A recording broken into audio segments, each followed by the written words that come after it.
Okay, let's make sure we're live on all the things. Yes, we are. We have streams live across 3 platforms now. So that is good. Been enjoying spreading the love a little bit across various platforms. Okay, I'm gonna give everybody a minute to show up because it is now officially 11, which is the normal starting time. But maybe not everybody's going to show up at exactly 11. So we'll give folks a minute or two to roll right in. We don't need to jump right into it. Today's stream is going to be a challenge. I'll tell you why it's going to be a challenge. I get fired up about one-on-one because nobody taught me how to do it. So I just kind of had to figure it out on my own, which kind of pisses me off. So that's what today is about. Today's is about helping all those leaders out there that are stepping into one-on-ones, doing one-on-ones the way their leaders or managers did one-on-ones, which historically hasn't been very effective. So today we're going to talk about how you do one-on-ones and like make a real difference for your team to where your team looks forward to it. It doesn't think, oh boy, here we go. Another one-on-one. I'm going to go waste 30 minutes of my time. That is the opposite of what's going to happen after you hang out with me for a little while. So we're going to take our standard approach. I'm going to talk through the topic for, I like to say 15 minutes, but reality is I go 20 minutes. I think I'm going to get to 30 minutes with this topic because I do get fired up about it. Then after that, the goal is Q&A. The goal is, hey, I'm struggling with this. I'm worried about this. How would I do this? What would you do? So that's ultimately what we are after. So hang out or, listen, I'm a conversational type of guy. So anytime you want, drop a question or a idea in the chat. And I might not get to it right away because I might be in the middle of something, but I will get to it. So that's what today's all about. And I look forward to it. And yes, there's a little bit of juice behind this topic. So, all right, here we go. Get my mouse in the right spot here on the right screen. Okay.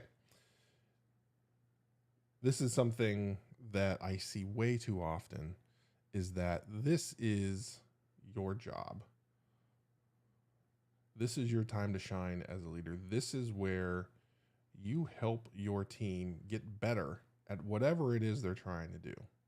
Yes, you do it throughout, kind of reactively, but this is that intentional moment where you should walk in with a plan. You should walk in with, here's something I want to talk about. Here's something that I want to work out with Beth or Thomas or whoever it might be. So get intentional, be prepped, be ready to go for this. If not, you're really doing your team a disservice. So make sure you think ahead, you plan ahead. Don't be reactive with your one-on-ones. Go into it with intent, with purpose. Otherwise, it's not effective. Your team member's going to walk out of it like, well, that was a waste of time. I could have kept building my feature or whatever it was. Okay, this is another thing. One-on-ones are non-negotiable. They always happen. They take priority over everything. I have been in meetings with half of the executive team and it is 10:59 a.m. and I have a one-on-one at 11 with a developer. And I get up and say, hey, I got to go. I got a one-on-one with a member of my team and I'm out. I don't care what the discussion is.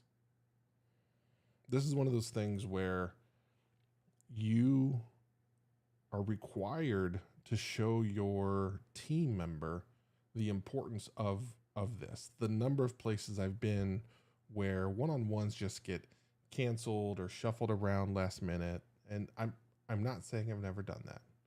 I have done that. But when I do that, I tell you, I profusely apologize.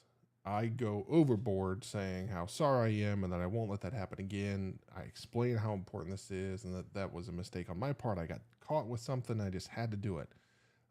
But that needs to be the absolute rarity. be there every freaking time, on time, ready to go, ready to make a difference, ready to help that person grow into whatever they want to be. This is one of those key moments where you can make that happen. And you either choose to show up and be ready to rock and roll and help that person grow and keep them excited and fired up about what they're doing, or you come in unprepped, or you cancel it, or you delay it, or whatever, and that person instantly starts to question, oh, does this person really care about me? Does this person really want me to get better? You might not say it, but your actions say it loud and clear. So be there every time. Be there early. Be there ready to go. Walk out of any other meeting that you're in that is stopping you from getting to that one-on-one with a member of your team. Get there. Be there.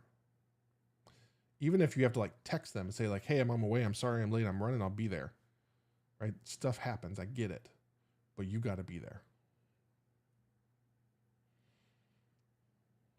This is how I've figured out one-on-ones. So I never had a leader early in my career that had great one-on-ones with me.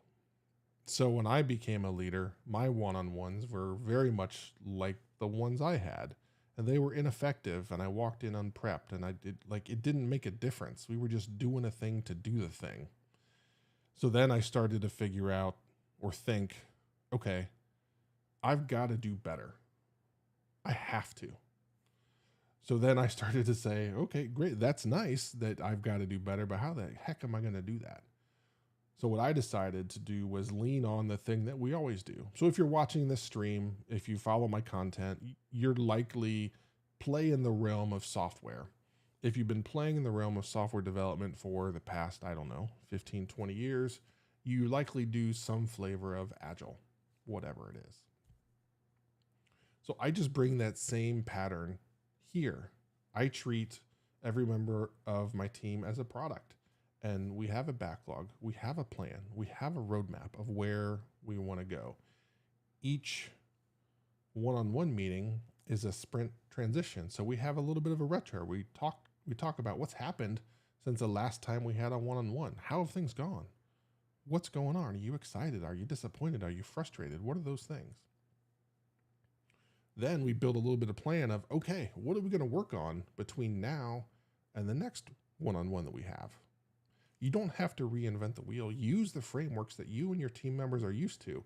And I'm sure there's some flavor of agile that you are working with that you can lean into.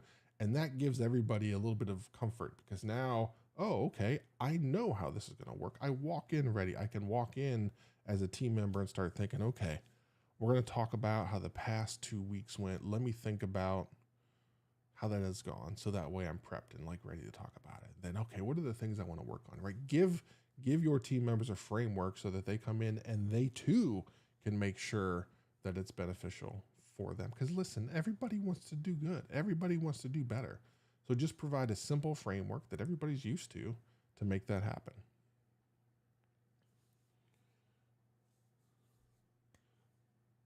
Problem number one that I see in one-on-ones is the leader, manager, whatever title you want it to be, does all the talking.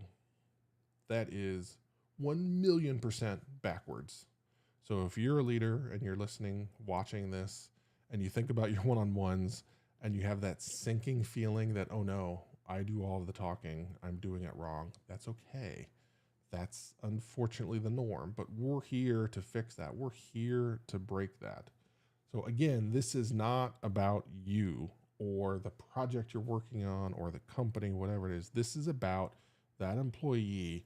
How do we help you get better at your craft? How do we help you be more successful? When you focus on that, the other stuff just kind of falls into place. Projects will be more effective. The company will do better.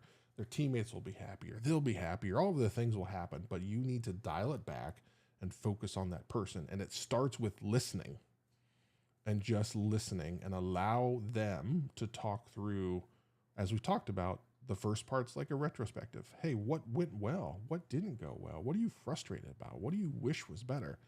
Ask those questions and then just shut up and listen. The back half, the back third usually is about what I keep to where, okay, cool.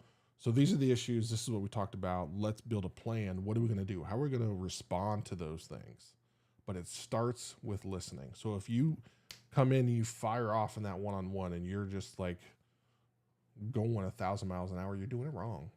It's not about you or the project or the company. This is that moment where you work with your team member and figure out how we're going to help you get better. And we can't figure out how to help you get better if we don't understand what you're struggling with. So you got to listen first. All right. This was a real challenge for me early in my career. I did a very poor job of supporting all paths, and I'll explain what that means.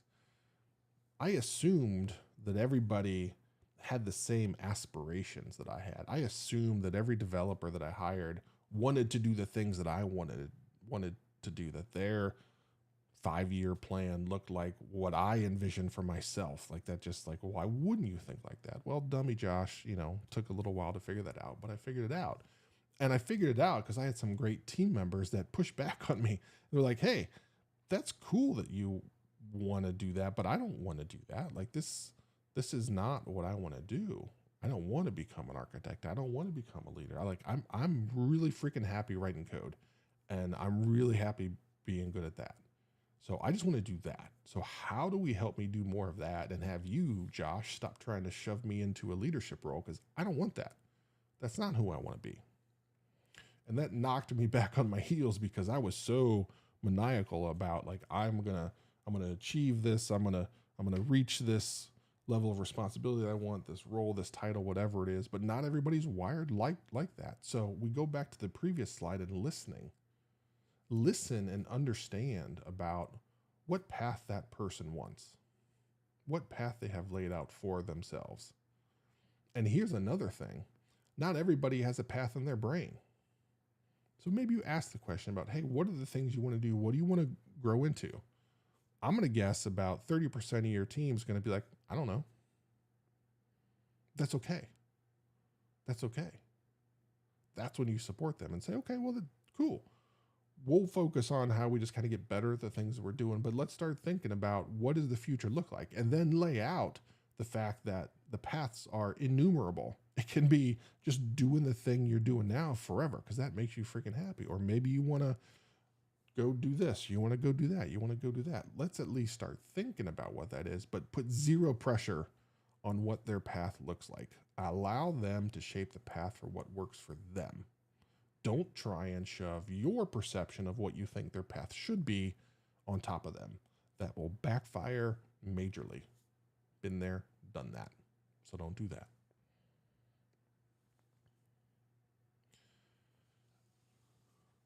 Make sure that, as we've talked, that as you're talking about, so the first half or 2/3 of this of the discussion is really around, okay, cool, how have things gone? What are the challenges? What do we need to focus on? What do we need to figure out? Then, just like if, again, back to using a framework, if you're in the software development world and you do agile sprints, you have a sprint goal. You say, what's the one thing we want to achieve in this next sprint? Do that same thing here. What's the one thing? And keep it to one. What's the one thing that 2 weeks from now, when we meet again on our next one-on-one, that we're going to be really happy and really excited about that we've done? And it doesn't have to be big. It can be small. But just have that thing, have it clear, and make sure that as you're talking to that person throughout the next couple of weeks or whatever your recurrence is throughout that time, just like check in. Hey, how's it going? You having any luck? You making progress? Any concerns? Is it working out? Are you frustrated? Just kind of help stay focused on that. But again, having that one clear goal is just as important as all those sprints you plan with your product. The same thing applies. Just be intentional, be clear, and be crisp with, okay, what's the one thing we're trying to do? What's the one thing we're trying to get better at? And stay focused on that. Okay. This is one of the things. Clearing the fog is a terminology that I like to use a lot, but members of your team, there will be something they want to get better at, and they're dying to get better at it. but they don't have the experience or the reps at how to do that thing. So this is where you need to really in as that experienced leader that maybe has done that thing, or maybe if you haven't done that thing, you've talked to somebody that has done a thing, you get some help. But this is where I always say if somebody knew how to do a thing, they'd already be doing it. So now you have to work with your employee that wants to get better at something. Okay, how do we do that? How do you actually get better at it? Think about, this is the thing I always use, golfing. If I want to go get better at golfing, I can go to the driving range and I can swing the club 1,000 times. That doesn't mean I'm actually going to get better. Or I could hire a coach that could watch 2 of my swings and say, whoa, buddy, you're doing a million things wrong. Let's stop. And I would likely get a lot better in 10 swings coached by that experienced professional than the 1,000 swings that I put in swinging by myself, having no idea whether it was working or not. So this is your opportunity to bring your experience, bring your expertise, bring your knowledge, say, oh, okay, I understand you want to get from here to there, whatever it might be. Now, this is where you really earn your stripes. This is where you do your job of helping them chart a path and clear the fog so they have clarity, so they start to understand, oh, so that's how you do that. Okay, cool. Well, I'm going to go try and make that happen in the next couple of weeks. Give them a little bit clear on how to get incrementally better at that thing, because I'm telling you, if they knew, they'd be doing it, right? So now this is the opportunity for you to help them figure that out, help them figure out what the next steps are for them to go crush whatever goal it is. Those goals, shout out to Charlie Marriott. This is his saying. I'm stealing it. I'm not going to pretend that it's mine, but he was a fan of goals and plans that were proud but achievable and achievable but proud. So build those plans that have a little bit of stretch in them. They, again, keep them small, keep them crazy, make sure they're achievable, but make sure it's something that you're going to be proud of, that when you look back with that person the next time you have a one-on-one, like, yeah, you did it. You crushed that. That was fantastic. Again, achievable. So there's a reason there's a second slide.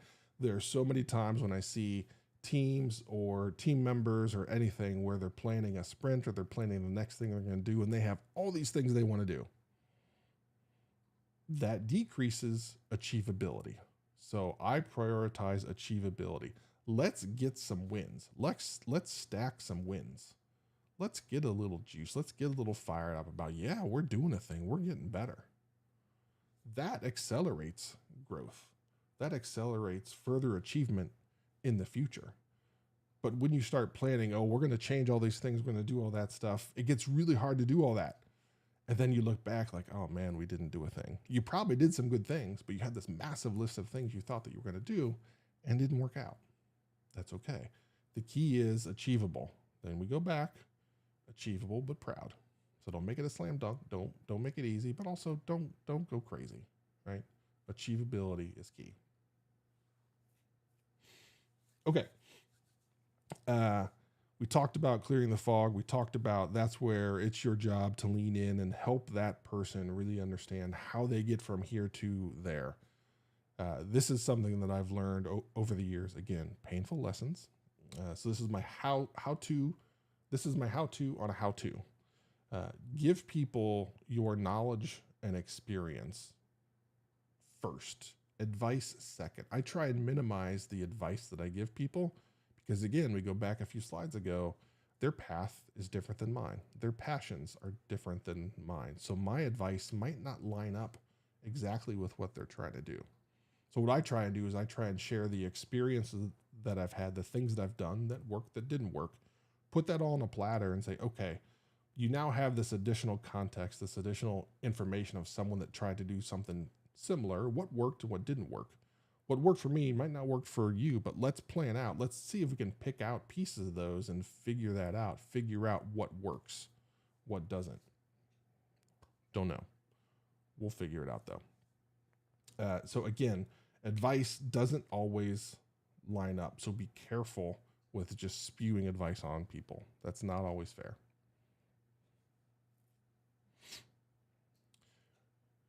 Feedback. We talked about the first half, the first 2/3 of that session of your one-on-one is going to be about listening to them, helping understand what they're struggling with, figuring out how we want to guide the actions that we want to step. There's a point towards the end after we listen to really say like, okay, cool. Here's something that I'm worried about. Here's something I'm seeing that I'm concerned about, or something like that.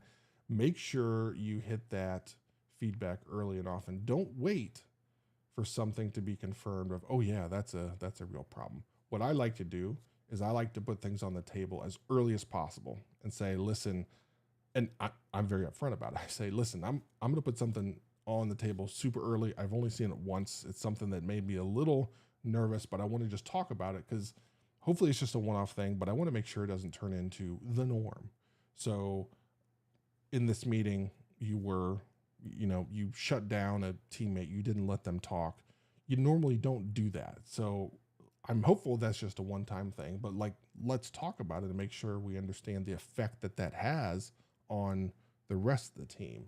And usually the way that goes, when you hit it early, people are like, oh no, I didn't know I did that. I'm sorry. That was a mistake. I'm so glad you told me. I'll make sure I don't do it. What you don't want to do is you don't want to let things just kind of sit and become worse and worse and worse. So I find it more effective to have those discussions early and often, like, hey, I saw a thing, made me a little nervous, but let's talk about it. And, maybe I misread the situation, so maybe I'm just completely off base, and you can prove that I'm wrong. And like, that's fantastic. So make sure you have those discussions early. Another trap that I've fallen into, I was guilty of this for a while, was it was too easy for me to, when I saw something that felt a little bit off in a meeting or interaction with some team members, to mentally say, oh, yeah, man, that wasn't that. We're going to have to talk about that. We're going to have to sort that out. Oh, I got a one-on-one with them in a couple days or early next week. I'll just wait to talk about it then. Don't do that. Don't hold feedback until a one-on-one. Have that feedback right now. Talk about it right now while it's fresh in everybody's mind, while it's easy to recall what happened, what was going on, what wasn't happening, what you missed, anything like that. So don't fall into the trap of, oh, I got a one-on-one with them in a couple days. I'll just wait to talk about that. No, talk about it now. Otherwise, it just tends to get a little out of control, and it's harder to reel that in and figure out exactly what was going on, what was working, what wasn't working. Just that in the moment context is so important. And if you hold it for 4 or 5 days or over the weekend or whatever, a lot of that context just floats away and you lose it. And it's harder to recreate that moment of where things happened. So don't wait. Don't just relax and say, oh, we're going to talk about it one-on-one. Don't do that. Okay, so we talked about the things. We talked about the framework. We talked about how you prep, how you're always going to be there. Just do that again, over and over again. And that repeatability gives people confidence, and they know what's coming. They know how to mentally prep for that one-on-one. They know what you're going to talk about. They know what you're going to ask them about, so they can come in and not be reactive. So now it's proactive, and you're both walking into that one-on-one ready to rock and roll, ready to make a difference, ready to spend 30 minutes, 45 minutes, an hour, whatever your time is. Like, okay, we are going to be dedicated and focused on how we're going to help you get better at whatever you want to get better at. And it's not just a, hey, how's it going? Things good? Okay, cool. All right. Well, see you next week. That doesn't help anybody. That's zero good at all. All right. I covered it in 24 minutes. I knew there was no way I was going to get this done in 15 minutes. That was my goal. I knew this one was going to be tough, so I mentally set a target for 20 minutes, and I got it done in 24 minutes. So I was worried about this one running a little bit long because this is something I'm passionate about. So the floor is yours. This is your opportunity to ask any questions about anything. Certainly today's topic is centered on one-on-ones. So if you have questions or ideas, things that I heard that you disagree with, that you want to talk about, now's the time. Put it in the chat and we'll talk about it.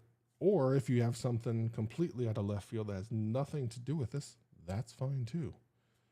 This is very much like that one-on-one where it's now about you. It's now about what challenge do you have? What do you want to get better? How can I help? What can I do? So I take that opportunity because it's a good one and it's free.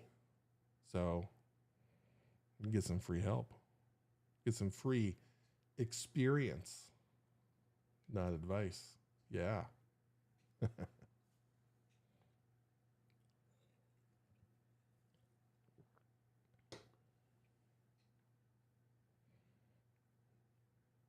Well, I'm going to do the thing that I do. If we have no questions, that's okay. Then I'll shut down the stream. But oftentimes when I ask any questions before I shut down the stream, someone has a question. So again, topics, questions, concerns, feedback. Hey, I disagree with you completely. I think your approach to one-on-ones is just backwards and you've got it all wrong. Cool. I would love to hear it because this is one of the things where there was no training provided for me. And for you as leaders, I'm assuming many of you had the same path that I had where you were told, suggested, hey, you should do some one-on-ones with your team. And that's about all you got. So you had to figure it out from there. I know that's the world that I lived in. So that's why I forced myself to figure out a pattern, a framework that I use to solve that problem. And that's what today was about. So, okay. All right. Well, hey, thank you to everybody for tuning in. Thank you to everybody that's going to watch this later on all the platforms, be it whatever social media platform you're on, or you're going to tune in and watch the VOD later. All right. Everybody, take care of yourself, and I will see you next week